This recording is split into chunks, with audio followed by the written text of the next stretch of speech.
안녕하세요. 북구소년입니다. 오늘은 한강 작가님의 소설 채식주의자의 2부 몽고반점을 리뷰해 보려고 합니다.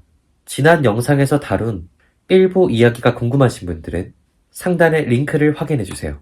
오늘의 영상에 앞서 간략히 1부의 줄거리를 짚고 넘어가겠습니다. 평범한 가정주부였던 영애는 어느 날 고기와 피로 점철된 기괴한 꿈을 꾸게 됩니다.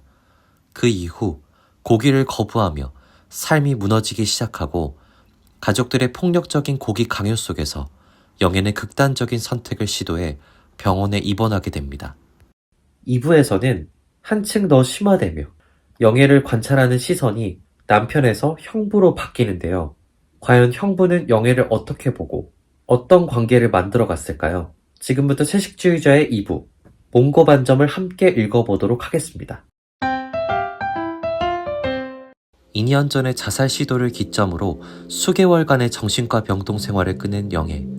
그러나 영애의 남편과 부모님은 영애와 함께 살 수 없다고 주장했고, 때문에 갈 곳이 없어진 영애는 언니와 형부의 집에서 잠시 얹혀 살게 되었습니다. 마침내 자취방을 얻어 나가기까지 처제와 함께 지낸 한 달은 그다지 어렵지도 거추장스럽지도 않았다. 몽고반점 얘기를 듣기도 전이었으므로 그는 연민과 불가해함만으로 그녀를 바라보았다. 몽고반점 이야기를 듣기 전까진 영애를 조금 불편한 처제로만 대했다는 형부. 영애는 형부에게 조금 불편한 처제, 그 이상 그 이하도 아니었습니다. 그러나 그건 영애의 몽고반점 이야기를 듣고 난 뒤 완전히 바뀌게 되었습니다. 영애의 형부는 예술가였습니다. 그는 캠코더를 들고 다니며 촬영한 이미지를 적절히 편집해 예술작품, 즉 비디오 아트를 제작하는 사람이었죠.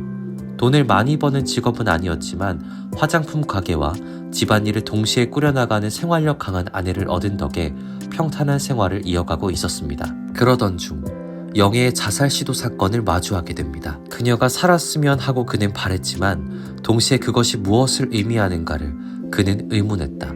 그 사건으로 인해 영애의 형부 역시 정신적으로 꽤 충격을 받게 됩니다. 다만 일반 사람들과는 달리 일종의 영감과 예술적인 관점에서의 충격이었죠. 영애가 극단적인 선택을 한 뒤 돌아가는 택시 안에서 형부는 영애의 상황과 함께 자신의 지난 작업물을 떠올립니다. 택시에 오르며 그는 자신이 마지막으로 마무리했던 작업을 떠올리고 있었다. 그가 거짓이라 여겨 미워했던 것들, 숱한 광고와 드라마, 뉴스, 정치인의 얼굴들, 무너지는 다리와 백화점, 노숙자와 난치병에 걸린 아이들의 눈물들을 인상적으로 편집해 음악과 그래픽 자막을 넣었던 작품이었다. 그는 문득 구역질이 났는데 그 이미지들에 대한 미움과 환멸과 고통을 느꼈던 동시에 그 감정들의 밑바닥을 직시해내기 위해 밤낮으로 씨름했던 작업의 순간들이 일종의 폭력으로 느껴졌기 때문이었다. 다시 말해 그것들을 다룰 수 있었을 때 그는 충분히 그것들을 미워하지 않았던 것 같았다. 혹은 충분히 그것들로부터 위협당하지 않았던 것 같았다. 앞으로 오랫동안 자신이 작업할 수 없을지도 모른다는 생각을 그는 그때 했다. 형부는 예술가로서 저항정신을 담은 작업물을 만들었으나 영애만큼 필사적으로 저항하지 않았다는 사실에 절망하고 그동안의 작업물을 부정하게 되며 예술가로서 슬럼프에 빠지게 됩니다. 1년쯤 지나자 슬럼프는 조금씩 괜찮아지기 시작했습니다. 고갈된 창작 욕구가 조금씩 차오르기 시작한 무렵의 일요일 오후, 그는 아내와 함께 아들 지우를 목욕시키고 있을 때였습니다. 그는 몰랐습니다. 아무 의도 없이 툭 던진 말이 파격적이고 관능적인 이미지로 돌아와 괴물처럼 그를 집어 삼킬 줄은. 아직도 몽고반점이 제법 크게 남아있군. 대체 언제나 없어지는 거지? 글쎄, 나도 정확한 기억은 없는데 영애는 20살까지도 남아있었는걸? 20살? 그냥 엄지손가락만하게 파랗게 그때까지 있었으니 아마 지금도 있을 거야. 여인의 엉덩이 가운데에서 푸른 꽃이 열리는 장면은 바로 그 순간 그를 충격했다. 처제의 엉덩이에 몽고반점이 남아있다는 사실과 벌거벗은 남녀가 온몸을 꽃으로 칠하고 교합하는 장면은 불가해야 할 만큼 정확하고 뚜렷한 인과관계로 묶여 그의 뇌리에 각인되었다. 영애가 입원하던 날 시작된 1년간의 숨막히는 슬럼프. 그것이 깨진 것은 아이러니하게도 영애의 몽고 반점 때문이었습니다. 그는 영감이 찾아와 슬럼프가 끝난 것을 기뻐하기는커녕 좌절합니다. 이 이미지가 아니면 작업을 하지 못할 것 같다는 압박감, 도덕적 금기 앞에 두려움이 그의 목을 옥죄는 것 같았죠. 영애의 형부는 차마 실행에 옮길 수도 없고 무시할 수도 없는 욕망을 달래기 위해 바디 페인팅을 한 남녀가 교합하는 모습을 다룬 제작품들을 찾아다녔습니다. 수많은 영화, 연극, 전시를 섭렵한 지 1년. 그 어떤 것도 그의 열망을 채워줄 수 없었습니다. 그의 영감이란 것은 순수한 예술적 동기가 아니라 처제를 향한 성적 욕망까지 포함되어 있었기 때문이었죠. 1년 동안의 슬럼프에 이은 1년 동안의 방황, 아무런 제작물도 만들지 못한 채로 2년이라는 시간이 흘렀습니다. 어떻게든 타인의 제작물로 욕망을 달래려던 그의 결심은 점점 허물어져 어느샌가부터 어떻게 하면 머릿속에 떠오른 이미지를 실현시킬 수 있을지, 영애를 어떻게 설득할 수 있을지 고민하기 시작하죠. 그의 도덕적 판단이 흐려지고 있을 때쯤 아내가 영애의 소식을 전합니다. 가뜩이나 영애 때문에 마음이 아리는데 당신은 종일 연락도 없고 애는 감기 때문에 나한테서 떨어지지도 않고. 처제한테 왜? 무슨 일이 또 있어? 결국 이혼 소리 접수시켰다잖아요. 정서방도 이해 못할 건 아니지만 야속해요. 그러고 보면 부부라는 게 참 허무해. 처가 식구의 만류에도 영애의 남편은 결국 이혼 서류를 접수시킨 것이었습니다. 그 말을 들은 그는 자신이 처제를 만나보겠다고 합니다. 뭔가 불순한 의도라도 품은 것처럼 말을 더듬으면서 말이죠. 다음날 홀로 찾아간 이혼한 처제의 자취방 문은 잠겨있지 않았고 그 집으로 들어간 형부는 영애의 나체를 목격하게 됩니다. 평소 혼자 있을 때는 나체가 편하다는 영애. 그가 기별도 없이 찾아간 탓에 벌어진 사고였습니다. 그러나 그는 영애가 당황하지 않는 것을 일종의 허락이라도 된 양 착각했는지 그는 끔찍하고 역겨운 자기 합리화를 거치며 자신의 처제에게 해서는 안 될 부탁을 하고 말죠. 내 부탁은 모델이 되어달라는 거야. 내 전시회에 어본 적 있지? 네. 비슷한 비디오 작업이야. 오래 걸리지 않을 거야. 단지 옷을 벗어야 하는데. 묵묵히 듣고 있던 영애의 시선은 흥미 없다는데 조용하기만 했습니다. 그러나 몸에 꽃을 그릴 것이란 말에 동요한 듯 눈빛이 흔들립니다. 언니에게는 비밀로 해달라는 형부의 말에 긍정도 부정도 하지 않은 영애였지만 그녀는 결국 촬영 장소에 나타납니다. 형부는 영애의 나신에 꽃과 잎, 줄기를 그려 넣었고 그 과정 역시 모두 카메라에 담아내었습니다. 촬영 작업은 순조로웠습니다. 작업을 시작하기 전까지 그는 처제에게 강렬한 영감과 함께 성욕을 느끼고 있었으나 정작 작업 도중에는 성욕을 느끼지 못할 만큼 몰두했습니다. 이 모든 것을 고요히 받아들이고 있는 그녀가 어떤 성스러운 것, 사람이라고도 그렇다고 짐승이라고도 할 수 없는 식물이며 동물이며 인간 혹은 그 중간쯤의 낯선 존재처럼 느껴졌다. 그는 그날 촬영한 작품의 편집을 마치고 몽고반점 1, 밤의 꽃과 낮의 꽃이라고 명명합니다. 그가 차마 시도하지 못한 몽고반점 2를 상상하면서요. 그가 그리는 몽고반점 2는 꽃을 그린 남녀가 교합하는 장면의 촬영물이었습니다. 그의 상상 속 작업물에서 누군가는 처제와 성적으로 교합해야 했습니다. 배에 나온 아저씨인 자신이 남성 역할을 맡을 수는 없었으므로 다른 후보를 찾아야만 했습니다. 그러던 중 형부의 눈에 띈 것은 후배 예술가인 제이. 호리호리한 체형의 제이는 그의 상상에 꼭 들어맞는 모델이었습니다.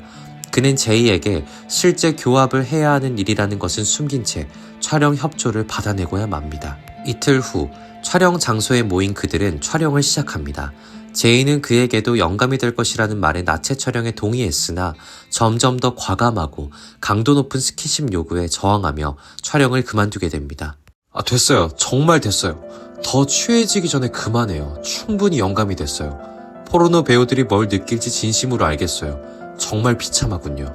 그렇게 제이가 떠나고 스튜디오에 영애와 형부만이 남았습니다. 촬영을 망친 것에 대해 형부가 사과하자 영애는 대꾸 없이 피식 웃었습니다. 다 젖어서 바지를 입기 불편하다는 영애의 말에 이성을 잃은 형부는 그대로 넘어서는 안 될 선을 넘으려 하지만 영애는 거칠게 거부합니다. 재차 시도해도 영애가 거부하자 그는 왜 자신은 받아주지 않느냐 질문합니다. 그의 영예는 사람의 문제가 아니라 제이의 몸에 꽃이 뒤덮여 있어서 못 견디게 했다고 대답합니다. 그렇다면 자신의 목소리가 비명 같다고 그는 느꼈다. 내 몸에 꽃을 그리면 그땐 받아주겠어? 그녀는 물끄러미 그를 들여다보았다. 당연하죠. 그러지 않을 이유가 없잖아요. 라고 말하는 것 같은 눈이었다. 아니, 최소한 그는 그렇게 느꼈다. 그걸 찍어도 괜찮겠어? 그녀는 웃었다. 희미하게. 어떤 것도 거부하지 않으며 그럴 필요를 전혀 느끼지 못하겠다는 듯이, 혹은 무언가를 조용히 조소하듯이. 그는 그 길로 자기 혐오에 복받쳐 눈물을 흘리면서도 전 애인 피를 찾아갑니다. 전 애인에게서 자신의 몸에 바디 페인팅을 해달라 부탁한 그는 온몸에 꽃그림을 매달고 영예의 자취방에 찾아갑니다. 그리고 넘어서는 안 될 선을 넘어버립니다. 캠코더의 위치를 조정하며 외부 모니터에 비친 영상을 직접 확인하면서 그는 전율했다. 가장 추악하며 동시에 가장 아름다운 이미지의 끔찍한 결합이었다.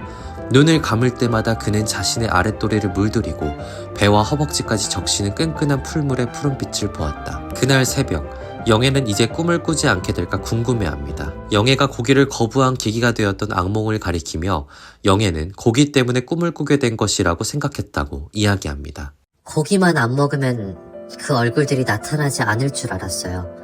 그런데 아니었어요. 그러니까 이제 알겠어요. 그게 내 뱃속 얼굴이라는 걸. 뱃속에서부터 올라온 얼굴이라는 걸. 이제 무섭지 않아요. 무서워하지 않을 거예요. 영예의 말을 들으며 잠들어버린 그. 오후 1시쯤 일어나 촬영 장비를 챙기려는데 캠코더가 보이지 않았습니다. 영예가 다른 곳에 치워두었을까 싶어 주위를 두리번거리는데 식탁 위에 엎드리고 있는 여자를 발견했습니다. 아내였습니다. 아내는 동생에게 나물 반찬을 챙겨주려고 들렀다가 물감칠을 한 채 누워있는 동생과 남성을 발견했습니다. 동생을 혹시 모를 상황에서 보호하고자 캠코더 내용을 확인해 보았다가 남편을 발견한 것이죠. 내가 설명할게. 이해하기 쉽진 않겠지만 아내는 갑자기 높아진 목소리로 그의 말을 막았다. 구급대를 불러놨어요. 뭐라고? 영애도 당신도 치료가 필요하잖아요. 나한테 정신병원에 들어가라는 거야? 나쁜 새끼. 아직 정신도 성차는 애를. 저런 애를. 그와 아내가 이야기를 하는 동안 영애는 이제야 언니가 온 것을 알아챕니다. 그러나 본체도 하지 않고 그저 베란다에 가서 나체로 바람을 쐴 뿐이었죠.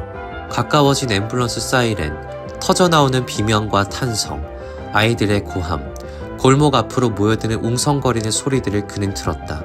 여러 개의 급한 발소리들이 층계를 올리며 다가오고 있었다. 지금 베란다로 달려가 그녀가 기대 서 있는 난간을 뛰어넘어 날아오를 수 있을 것이다. 3층 아래로 떨어져 머리를 박살낼 수 있을 것이다. 그렇게 할 수 있을 것이다. 그것만이 깨끗할 것이다.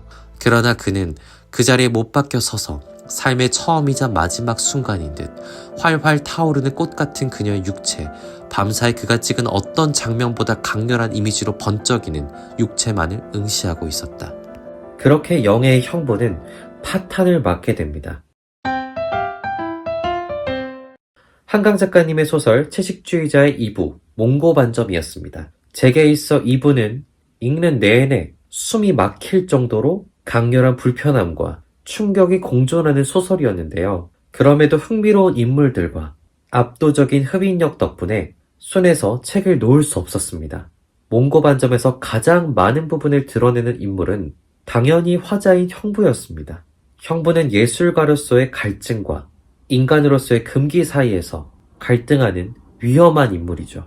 작중 내내 예술적 영감과 왜곡된 욕망 사이에서 흔들리던 형부는 결국 넘어서는 안 될 선을 자꾸만 넘어버립니다. 영애의 몽고반점 이야기를 듣고 난 뒤 생겨난 영감을 예술적인 것이라 포장하면서 정당화하려 하지만 실제로 그는 자신의 욕망을 감당하지 못하고 자멸의 길로 빠져들고 말았죠. 모든 예술이 그렇진 않지만 예술이라는 이름으로 포장된 욕망이 얼마나 파괴적일 수 있는지를 느낄 수 있었습니다. 아내에게 현장을 발각당함으로 파멸을 맞게 된 형부는 베란다 아래로 뛰어내리려 하지만 이 시도는 과연 성공했을까요? 형부와 영애의 후일담은 다음 시간에 이어질 리뷰 나무불꽃에서 밝혀집니다. 궁금하신 분들은 구독과 알림 설정 잊지 마세요. 오늘의 리뷰는 여기까지입니다. 여러분은 채식주의자 2부 몽고 반점을 어떻게 느끼셨나요?